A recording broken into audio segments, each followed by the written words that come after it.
Ina mo, sa mga balat mong ganyan, di mo ako madidenggoy. Kaya ka nagpatadtad ng tato kasi sa kabalatuan na pagkakamalang kang tomboy. Tangin, di ko talaga lubos maisip parang eh. Ba't tinapat mo sa akin eh? Hindi naman to nagbabars. Puro patawa lang, puro pahib lang sa tao yung alam. Minsan nga naisip ko, tangin na, nakakatampo ka. Baka kaya mo ako tinapat nito kasi alam mo, pareho kami. Kasi sino ba naman tangang papatol sa akin? Si ba yung kagaya mo? Hindi naman tatanga-tanga ka ba? Talagang tanga mo! Kasi kung eto kalaban tol, nakakasira ng mood to. Kung saking niya merong engine, paano naging good to?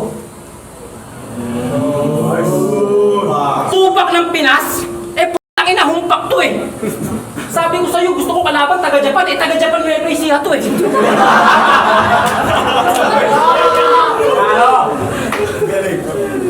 Pinaka! Ito pa may isa ka. Toto. Nakaabot sa akin yung balita. Sa suntukan daw, talagang subok to.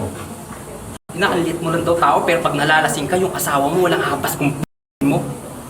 Ano, huwag ka na mag-aila, tol. Si Romano na mismo yung nag-umpes. Ang liit-liit mo lang daw tao, pero kung mo si Danica, malawaking Montes. Asa na yung sumpaan nyo sa isa't isa? Nasa ginhawa mo siya ilalagay. Yung babaeng dating handa kang buhatin yung kamay. Yung babaeng dating ayaw na ayaw ka padadapukan ng lamok, ngayon pinadadapukan mo ng kamay. Yung pinagmamalaki ka niya, kala niya ikaw yung better guy.